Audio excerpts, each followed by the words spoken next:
मैं Sandeep Sharma lecturer SGB government polytechnic college Bharatpur में कार्यरत हूँ। मैं आज आपको अप्लाइड मैकेनिक्स सब्जेक्ट के अंतर्गत फ्रिक्शन या घर्षण की यूनिट में आज घर्षण और उसके प्रकार के बारे में बताऊंगा। तो सबसे पहले हम देखते हैं कि घर्षण क्या होता है। जब दो पिंड परस्पर स्पर्श करते हों तो पिंड का वह गुण जिसके कारण उनके स्पर्श बिंदु पर एक ऐसा स्पर्शीय प्रतिरोधी बल उत्पन्न होता है जो पिंड को दूसरे पर फिसलने या गति करने से रोकता है, घर्षण कहलाता है। इस बल को घर्षण बल कहते हैं। अब जैसे इस चित्र में दिखाया गया है, यहाँ पे एक पिंड है। अगर उस पर कोई बल नहीं लग रहा है, वो विरामावस्था में है, तो देखिए एक तो उसका भार W जो कि नीचे की तरफ कार्यरत है वह लग रहा है, जो कि नीचे की तरफ कार्यरत है W वह लग रहा है, तथा R अवलंब प्रतिक्रिया बल है वो ऊपर की ओर कार्य कर रहा है। और अब हम इसको P बल की सहायता से इस डायरेक्शन में खींचने की कोशिश करते हैं। तो क्या होता है कि अब पिंड पर निम्न बल लगते हैं। एक तो इसका भार है जो ऊर्ध्वाधर नीचे की ओर लग रहा है W, क्षैतिज खिंचाव बल P, और मेज की प्रतिक्रिया S लग रही है, वो अब इस डायरेक्शन में है थोड़ा एंगल बनाते हुए, जो कि लैम्डा कोण से है। तो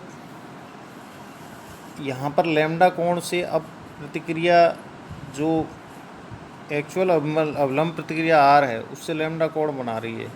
यानी कि R वह प्रतिक्रिया थी जब यह पिंड विरामावस्था में था, लेकिन अब विरामावस्था में नहीं है, तो इस पर S प्रतिक्रिया लगेगी।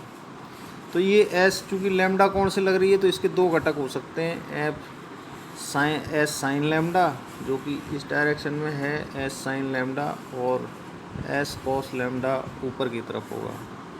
तो इनको हम बराबर कर सकते हैं क्योंकि F बराबर है S sine lambda equal to P। S sine lambda F बराबर ये उधर हो जाएगा और इक्वल टू ये P के बराबर होगा।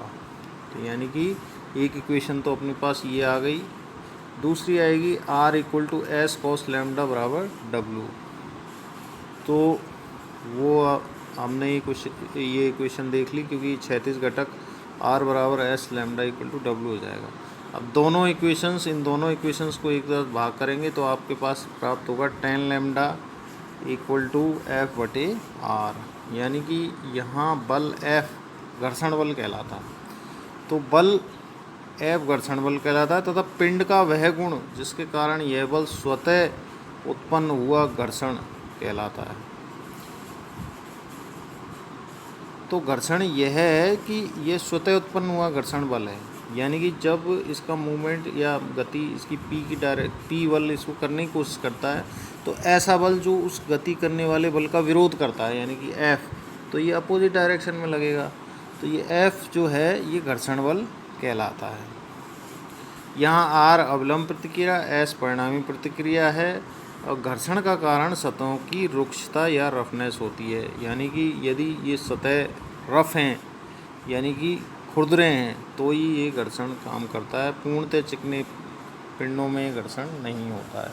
तो हमने ये देखा कि घर्षण वह पिंड का वह गुण है जिसके कारण उनके स्पर्श बिंदु पर ऐसा प्रतिरोधी बल है जो पिंड को दूसरे पर फिसलने या गति करने से रोकता है। तो यानी कि जिस बल के कारण गति हो रही है उसका विरोध करता है। धन्यवाद।